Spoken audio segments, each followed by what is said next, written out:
Hi, my name is Dr. Ranjit Chaudhary. Welcome to my LifePage, and today we shall be talking about urology, and before that let me introduce myself.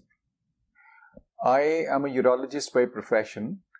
I did my MBBS from Gandhi Medical College, Bhopal. I passed out in 2000, and thereafter I did my Masters in General Surgery from NSCB Medical College, Jabalpur.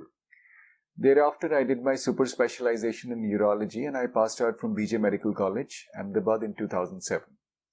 And currently, I am practicing urology in the city of Bhopal.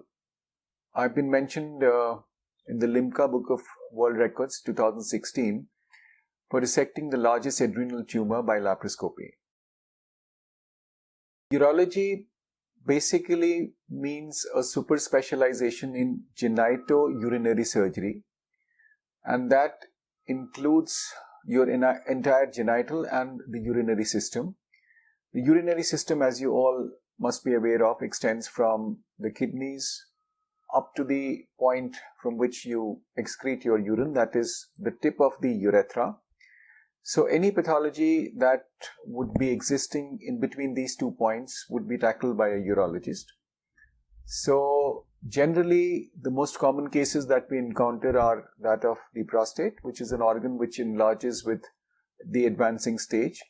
And we deal with any kind of a urinary stone, be it arising from the kidney, the ureter, the urinary bladder, or the tube which carries the urine from the urinary bladder to the outside, that is the urethra. Now, apart from that, there are a lot other aspects which come under the purview of urology. This includes pediatric urology. Pediatric urology is the conditions which affect the urinary system.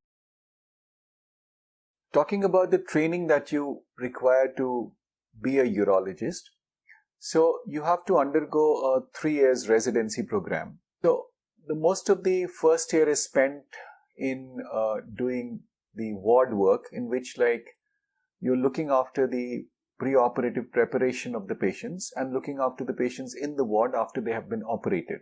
So when it comes to the theoretical part, the first thing that you require to know in any surgical subspecialty is that you need to be thorough with the anatomy. Because unless you know what normal is, you cannot treat any abnormal thing which we call as a pathology. First, there is the soft skills, in which you have to basically talk gently to the patient. You should first do a detailed history taking, and after that, if he requires any kind of a surgery, then you have to explain in detail the surgical procedure and the various complications that can arise possibly after that surgery. You should also discuss with him the pros and the cons of a surgical procedure and only undertake a surgery when the cons are much less as compared to the advantages that the patient would experience after getting operated. I think the biggest positive is that despite being a surgical branch, it has very few emergencies. So whenever you opt a surgical branch, the first thing is that you are trained to work day in and day out, and you are mentally prepared to receive patient in the middle of the night, that is emergency cases. So the happy news for anybody who is pursuing urology is that there are very, very few emergency cases in urology. So urology is basically an elective branch, which means that the cases that you encounter can be posted for surgery at your convenience and at the patient's wish. The biggest challenge that you would face when you want to be a urologist is so many years that you have to invest before you can become one. Now, you will have to invest 5.5 years to complete your graduation.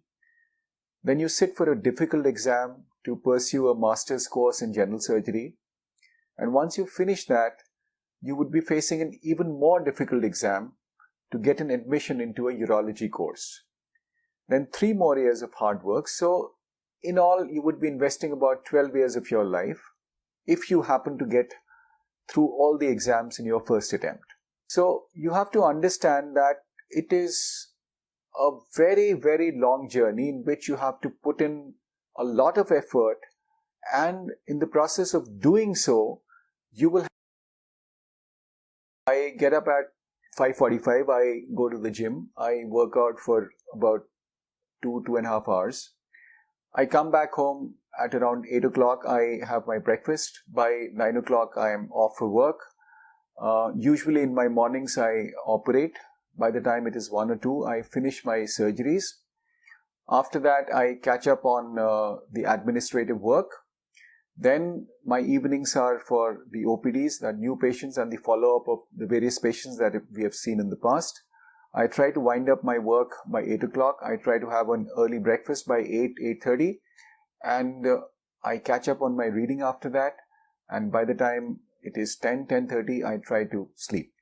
You have to understand that major part of my day is consumed by my surgical work and looking after the patients that I have operated and the new patients. But if you would have noticed, then some part of the day is reserved for myself, at least the exercise part in the morning, the reading part before going to sleep, and trying to get 7 to 8 hours of sound sleep. So, if you are a surgeon, or for that matter, if you are in any other profession, it is very, very important that you take care of your body and mind. Because only when you are functioning at an optimal level can you do justice to the various patients that you are supposed to look after.